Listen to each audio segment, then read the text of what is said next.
I can, the biggest point of today's event is to make sure that we provide some answers to you. We're not going to be able to go through every possible application there is out there, provide you with some thoughts and ideas of these are some of the tools that we have available and things that you can use to help you perform rescues, okay? And hopefully some of the things that we provide you will start to think about what to do next. Now, we talked a little bit we showed you a little about the impact and stuff when you fall. We're looking up to about 900 pounds worth of force potentially on the body as a result of the fall. Why do we need to have a rescue plan? Anybody tell me why do we need to have a rescue plan or be prepared for rescue? Any guesses? The longer that person hangs there, the more damage is done. Absolutely, and I'm glad you said that more than it's the law. Okay, it's the law. Okay. However, it really comes down to we want to protect the people that are up there at work, our coworkers and stuff. The people that you got standing right next to you are basically an extension of your family. Some of the times you probably see these people more than your own family. All the extra overtime and stuff that you put in. So the worker that you have standing right next to you is your friend. So you're not just your coworker. And if they fall, we want to make sure that you do the right things to get them down. Staying up at heights for a long period of time is not comfortable. Okay. And again, there's something that's called suspension trauma. And again, it's all part of the blood circulation cutting off to your legs. And the improper flow of that blood to the rest of your body, and then when you get down, if you get down, you can actually cause additional harm to you. But you think about people that are suspended at heights, they don't really stay conscious very long. Okay, and a lot of that has to do with what the body's trying to accomplish here. Anybody ever see anybody pass out at a wedding? Or somebody in the military pass out in the military. It doesn't happen too much at military events because they teach them how to do it properly. But weddings, people are standing upright, knees locked. Okay, military, they even tell you flex the knees a little bit, bend your knees a little bit, be able to keep the blood flow through your legs. What happens is when that person passes out, the body's saying, "Hey, dude, we don't have the right blood flow here." They're going to knock them down, pass them out, they lay flat. Now the blood starts flowing properly. When somebody's suspended at heights, they tend to pass out as a result of the improper blood flow. So the amount of time we have to help or have that person help us in the rescue is limited. And if we don't provide them with one of the basic tools, we're gonna cause problems for ourselves, or it's gonna delay us a little bit. And one of the basic tools that I want to encourage all of you to make sure that you have on your harness, or encourage your employers to help get you on the harness, is something as simple as a suspension trauma strap. Little things that come on some of the premium harnesses, but it's an easy add-on that when somebody falls, all they have to do is unzip the two pouches off to the side, pull out the webbing, find the appropriate size or length, and then step up into it. Okay? Step up into it. All they're doing here is releasing the pressure off their leg straps. Okay? They're not providing a rescue for themselves, but they're actually allowing the blood to flow and allowing them to stay conscious for us. So a simple little add to any harness out there can actually give us a little bit more time. Right? And that's what's important, is to give ourselves time. Because rescues, even though some of the equipment that we're going to show you today can happen pretty quickly, it doesn't necessarily go as smoothly as fast as we want. Because we always say that people lose a little bit of IQ the moment they get at heights. Okay, the moment somebody starts working at heights, I don't care how comfortable you are, you lose a little IQ. Okay? But now you throw in the pressure and the stress of potentially protecting, helping out your coworker or performing a rescue. Again, that whole IQ level starts to drop, especially if you're not very familiar with the product line. All right, so suspension trauma straps, critical component to your rescue plan. You do have to have a rescue plan as is required by the law, but we'll let the EHS people handle that. What does it mean to us? Well, part of it is making sure that we have the right equipment out there for us and we know how to use it. All right? So there's basically the hierarchy of rescue is self-rescue and assisted rescue. All right? Self-rescue is when what? We can rescue ourselves, right? And that could be simple as we slide off, we start to fall, we slide partially off the roof. We have, maybe it's a roofer's operation, we're tied off to our anchor point on the top of the roof. We slip, we slide down the roof, we partially fall off, it locks up, and now we're in reaching distance of the rooftop, we can pull ourselves up. Okay? That's a self-rescue. Somebody's fallen off a ladder. The ladder's nearby. They can pull themselves back up on that ladder, climb back up on that ladder. Okay, little things like that are what we refer to as a self-rescue, typically. Now, we do have products out on the market now that are the self-rescue. This can be simply added to a backpack, or this backpack can be added to any harness on the market. Okay, that has access to the back dorsal D-rings or back webbing. And then in the event of a fall, all the worker has to do, again, this is on the back of the harness, is reach in, pull on the ripcord, and this D-ring stays at height, and the rope that's in here, the spooled rope that's in here, allows the worker to descend to ground. And this becomes in 50 or 100-foot options. All right, so what would have taken hours, or minutes to hours to perform a rescue, potentially can be added to a worker's harness. We can turn around and provide the worker the opportunity to perform a self-rescue in a matter of seconds. All right, so there are products in the technique, the technologies out there to provide some type of function to do self-rescue amongst yourself. So it's a little limited. Self-rescue is one of the products. Climb yourself back up, all stuff that a person can do themselves. There are some really kind of technical self-rescue techniques that you could put in place, but again, that's getting to a higher level of training necessary. And again, the level of retention is really low, especially when we don't practice it a lot. Okay, pulling a ripcord on a harness, I think we can all remember how to do that. It comes almost up. It's like if you ever seen anybody parachute, how do they make themselves safe? They pull the ripcord, okay?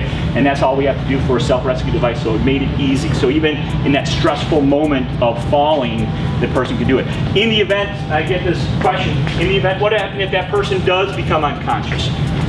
That's what this little ring is off to the side. A coworker can reach up with the rescue pull on this, and then basically activate the system for them. Right? So again, that gets into the assisted side.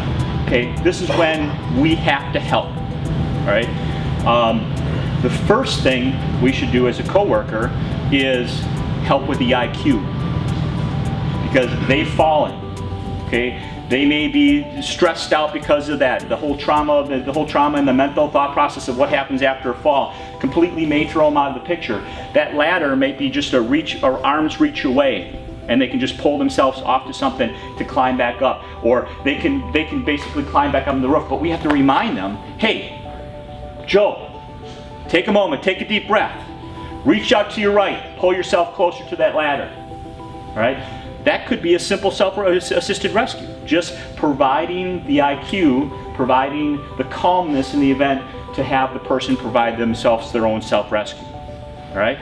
Another option for us is to get a little bit more detailed. Okay, let's rescue them. Okay, anybody out on a job site that has an articulating boom lift or a scissors lift around? Do we have those in the workplace? Great tool for rescue. Most of the people on the work job site are potentially trained on it. Move those over into place. You provided a rescue. Simple as that. No worry about any other products involved. The products that you use on a daily basis are right there. What about a ladder? Okay, we may have an A-frame ladder. We may have an extension ladder that we'd be able to rig up pretty quickly and easily to get them down. Heck, even some of our trucks and vehicles that we have may be able to be pulled right underneath the worker, and it be about maybe high enough that they can climb on top of that vehicle. Okay, so we got to think about all the tools that we have available to us regularly that could be used for a rescue. So again, it doesn't have to be complicated. So think about the tools and stuff that we have available, and then for individuals or sites, job sites where there are a lot of equipment out there, let's make sure that the people that are trained on the use of the equipment, and I know that if it's a union environment, there might be a requirement on who can run it and who can't, but again, let's think about how do we do this to make sure that anybody out there on the job site can perform the rescue. There was a situation down in Houston, I think it was, where somebody fell off the bridge. Was hanging there and suspended it from heights.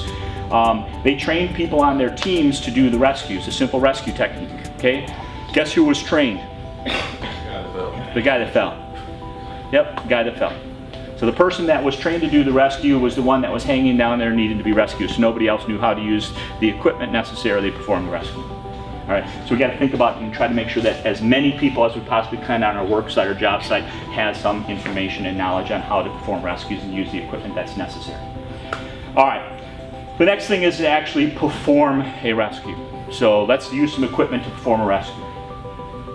I always try to make sure that when I refer to do any type of talk about confined space or high-level rescue, the biggest thing is we need to make our rescue simple. Okay? Again, how many of you are on rescue teams? You have a company rescue team? Nobody? Okay. Well then, it's probably a good idea if your management didn't turn around and said, bought some really cool 3M product and said, there's your rescue equipment. This stuff is really cool and I love it. It's my product, so I love you to have it buy it.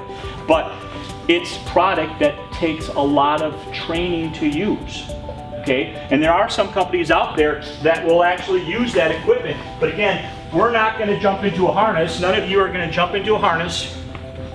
And remember to use your rope, to tie your knots properly, to find your right anchor point, all that stuff that comes into play with the technical rescue.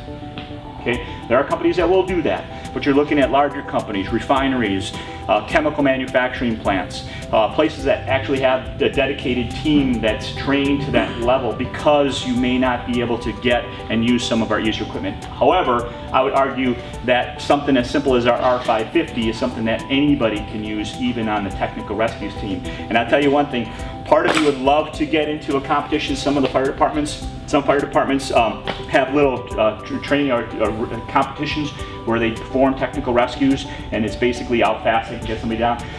I would argue that some of the equipment that we have are pre-engineered systems. We can get in and do a rescue about half the time as they can, and with less people, okay, and less training. All right, this needs a lot of training. Again, great products. They look cool. I love carrying them around. I love doing demos on them. But again, a lot of extra training. All right, so we got to get into something that's more pre-engineered and easy for these to use. Well, we can start. Our little guy, what's our name? Bob. Bob's fallen and he can't get down. Okay, he's on an SRL. He fell. Let's just assume, maybe we'll assume we're a little bit higher, obviously, but he fell off this ladder. Okay, can't get to it. Okay, can't get to it. Maybe unconscious, whatever the case might be. But he didn't hit the ground, right? This is his life. He didn't hit the ground, which is a great thing. All right, so that's a good thing. SRLs or SRDs actually reduce the amount of free fall. So in this particular case, we're using a product. We're using a product, an SRL, that might look a little bit normal, but if we turn this around a little bit, spin this around, you can see that there's a little knob up there. By taking this rescue pole, I just lowered him down to the ground. So I got him down to the ground by just basically reaching out with the rescue pole. So this device is designed with what we refer to as our RSQ, which is a simple feature that allows this SRL to lock up when somebody falls, but then after they fall, it can be activated to lower the person down to the ground. We can also have it set up so that it initially is ready to go, so that if somebody falls, it locks up, absorbs the energy, and then it will automatically lower the person to the ground. So there's products again out there that are already designed with the rescue feature built into it, where all you have to do is either get above them, get them off to the side, reach up with a long extension pole, whatever's necessary, activate the system, and lower it down to the ground. If we can actually get access to the SRL itself, we can just turn the knob, and that person comes down to the ground all on their own. Body weight brings them down. Does everybody think they can know how to operate this? Okay, pretty easy, right? I mean, the worst case is that you might have to insert the device onto the rescue pole, and then maybe push a red button to extend it. Not a really difficult device to use. Another option for us in products that we have available is our R550. Great device. It's a pre-engineered mechanical advantage for us that allows us to be able to lift a person up and bring them up to heights if we need to, or it's a device that allows us to lower them down to the ground. So in this particular situation, we're going to have a different rescue tool for us. A little bit different rescue tool, but again, if we can reach out either from above or from below or off to the side, we can hook off and hook up to the individual's harness. We have the R550, which is designed with a hand wheel. All I have to do is turn the wheel, and what I'm doing is I'm lifting them up. Okay, if the SRL is long enough, I can lift them up, leave them connected, but all I'm doing is disengaging the SRL because the SRL is locked up. So we'll lift them up a little ways here. Again, a 10-to-1 mechanical advantage on this, so we're going to have to make a few little turns here to get this activated. Or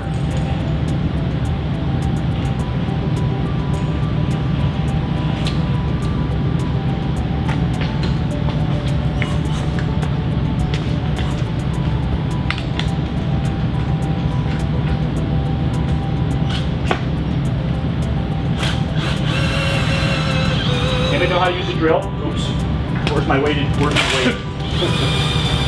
Okay, so now what we did is we lifted them up high enough. We lifted up high enough to disengage the SRL, and now we can lower them down the ground. And the SRL can stay on them because, again, there's no reason to take it off of them. So reach out, grab them, lower them down the ground. All we did is have to lift them up high enough to disengage the SRL. So this particular device is designed for up to 2 people, so we can have up to 620 pounds on it, and we can have descents of up over 1,000 feet. So even people working up at heights, we can get them down pretty simply in the event of fall. With that drill option, again, if we don't have a safe location to bring them down, put that drill on it, we can easily bring them up to the height that we fell. Worst case scenario, you should be only about up to 17 feet away on a lanyard. Worst case would be 17 feet away.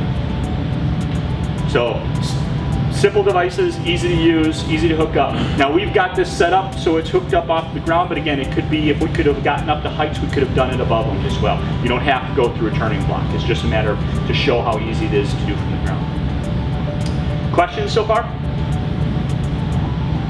So we've got all sorts of options for you when it comes to rescue. Again, these are the highlighted products for sure that I wanted to identify, was the R550 and then our self-rescue device. We'd love to give you an opportunity to come and play with them a little bit, try it out, and then obviously ask any additional questions. George, do you have any things or comments that you want to make? No, you pretty much covered it. So, yeah. So the products are there. The self-rescue device is already built into the SRL. We've got harnesses, or basically the self-rescue device that goes right directly on the harness, and I don't care if you're using one of the competitors' harness or ours, it'll fit on there and it'll work just as well.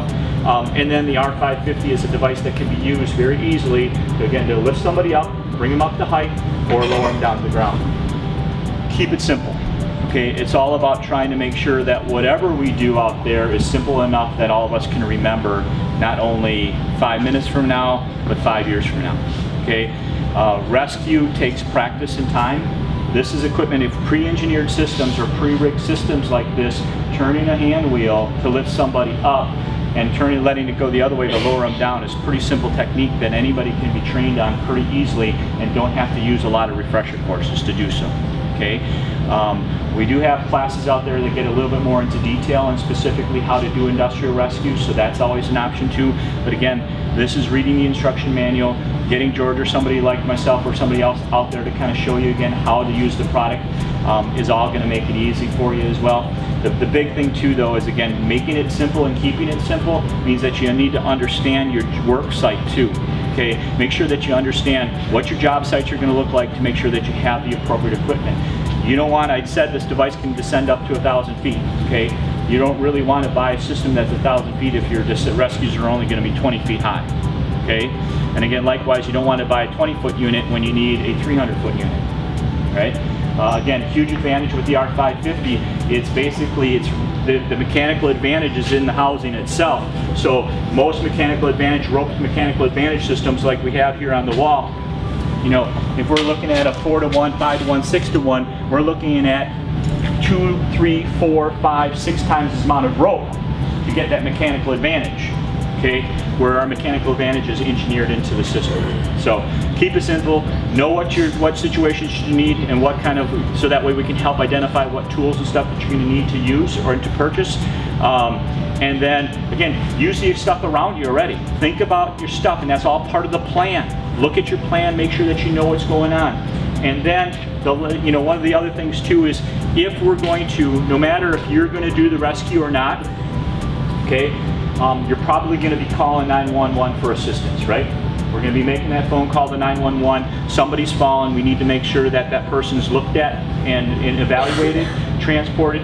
So that means we need to make sure that we have some communications with our local emergency responders as well.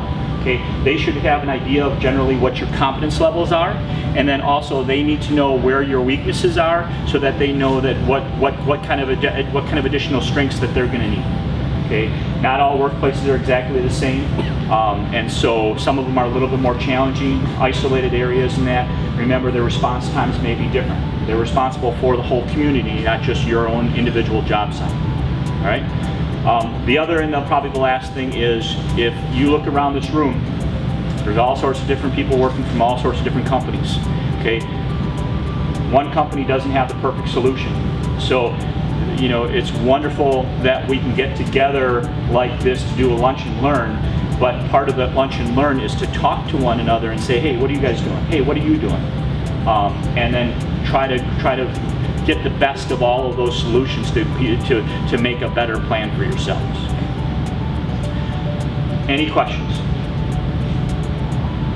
I could talk again for hours, but I'm not going to. I'd rather give you the opportunity to grab another sandwich or whatever the case might be, and then come up and talk to us individually if you have things that you want to take a look at. If you want to get your hands on some of the equipment, see how that works, come on up and do that.